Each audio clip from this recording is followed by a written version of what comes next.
বিলের পানিতে জাল ফেলে তোলা হয় মাছ, নেওয়া হয় পাড়ে, সেখানেই মাছ কেটে পরিষ্কারের পর রোদে শুকানো হয়। নাটোরের সিংড়ার নেঙ্গুন এলাকার শুঁটকি পল্লীতে প্রতিদিন সকাল থেকে সন্ধ্যা পর্যন্ত চলে শুঁটকি তৈরির কাজ। এখানকার বিষমুক্ত শুঁটকি কিনতে আশপাশের জেলা থেকেও যান ক্রেতারা। তবে রপ্তানি না থাকায় কমে এসেছে শুঁটকি উৎপাদন, কমেছে দামও। প্রকারভেদে প্রতি কেজি শুঁটকি বিক্রি হয় ১৫০ থেকে ৯০০ টাকা পর্যন্ত।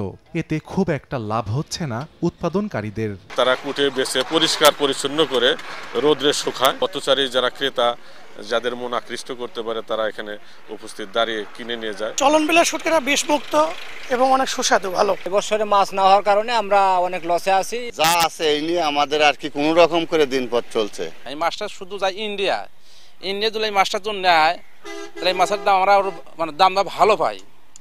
বাংলাদেশের ব্যাপারীরাই কিনে ইন্ডিয়া পাঠায়। মৎস্য বিভাগ বলছে সরকারি উদ্যোগে আবারও শুঁটকি রফতানি শুরু হলে উৎপাদনকারীরা ভালো দাম পাবেন। ভারতে আমাদের শুঁটকি রপ্তানি হয়ে থাকে, উৎপাদিত শুঁটকি সৈয়দপুরের মাধ্যমে।